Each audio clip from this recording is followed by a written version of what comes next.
वृद्ध ब्राह्मण का स्वरूप लेके उनके सामने आते हैं और आगे बोलते हैं कि मैं आपसे कुछ प्रश्न करना चाहता हूं। मैंने सुना है कि आप दिग्विजय यात्रा पर निकले हैं, आप एक ब्राह्मण। बोले हाँ जी प्रभु, दिग्विजय यात्रा पर निकला हूं।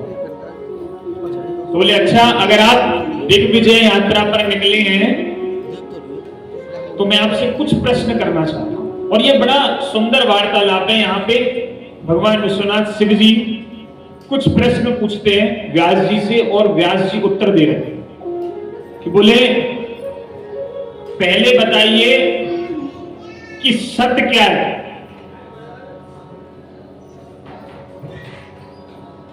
तो व्यास जी उत्तर देते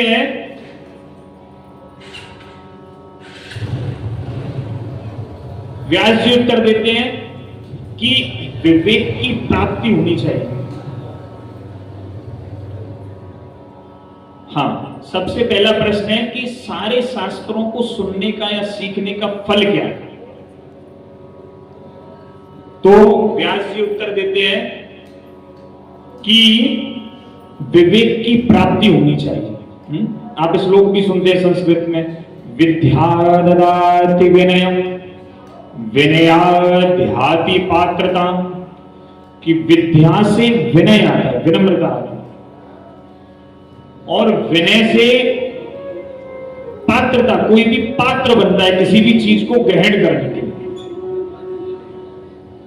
तो व्यास जी उत्तर देते हैं कि विवेक की प्राप्ति ही क्या है, सारे शास्त्रों को पढ़ने का फल है। तो फिर शिव जी पूछते हैं तो बताइए विवेक क्या है।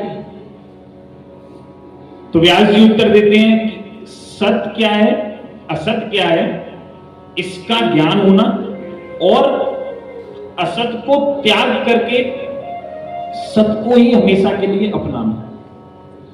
सत्य मतलब क्या सच्चा है, असत मतलब क्या गलत है, जो नहीं करना चाहिए, और जो नहीं करना चाहिए उसे हमेशा के लिए छोड़ देना, ये विवेक का लक्षण है। श्रीपाद रूप गोस्वामी भी भक्ति के लक्षणों में सबसे पहला लक्षण वर्णन करते हैं आनुकूल्येन कृष्णानुशीलनम है। और भक्ति के 6 लक्षणों में जो श्लोक आता है वो आता है अनुकूल्यस्य संकल्पः प्रतिकूल्यस्य वर्जनम, कि जो भक्ति के अनुकूल है उसे ग्रहण करें और जो प्रतिकूल है उसे त्याग दें, और यही विवेक का लक्षण है। तो फिर यहां पे शिव जी प्रश्न करते हैं कि ये बताइए सत्य क्या है और असत्य क्या है। तो व्यास जी उत्तर देते हैं कि ईश्वर सत्य है और जगत असत्य है। यहां पे असत्य को बहुत अच्छे से समझना चाहिए। असत्य का मतलब यहां पे जगत को ऐसे है कि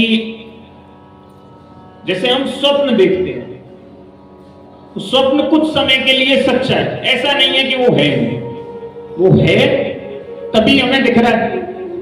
सृष्टि करता है मन सोते सोते, और ऐसी सृष्टि करता है कि पता चला घोड़े पे बैठ के, रथ में बैठ के आप दौड़ रहे और दौड़ते दौड़ते भाग रहे हैं, और हकीकत क्या है, हकीकत ये ना तो वहां घोड़े हैं, ना वहां पे सारथी है, ना वहां पे रथ है।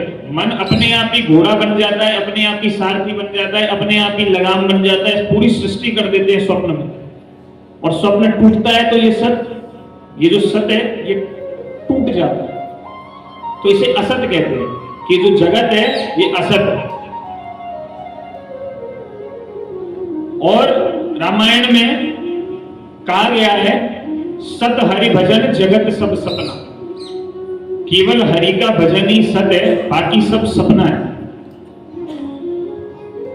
तो शिव जी फिर से पूछते हैं आपने विद्या पढ़कर क्या सत्य को ही, मतलब सत्य को ही स्वीकार किया है, असत को छोड़ दिया है। तो व्यास जी एकदम थोड़ी देर के लिए मौन हो जाते हैं।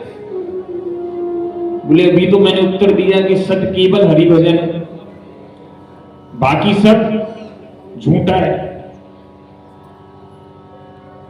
तो इतने प्रश्नोत्तर वहां पे होते हैं और शिव जी वहां से प्रणाम करके चले जाते हैं। शिव जी जब प्रणाम करते हैं तो व्यास जी को थोड़ा ऐसे फ्लैशबैक, मतलब लाइट जैसे आती है, और व्यास जी इतना समझते हैं कि ये कोई साधारण व्यक्ति नहीं है। क्यों? क्योंकि मेरी दिग्विजय यात्रा के बारे में इन्हें पता है। इन्होंने प्रश्न जो चालू किए मेरे से, चालू ही वहां से किए कि सारे शास्त्रों को पढ़ने का क्या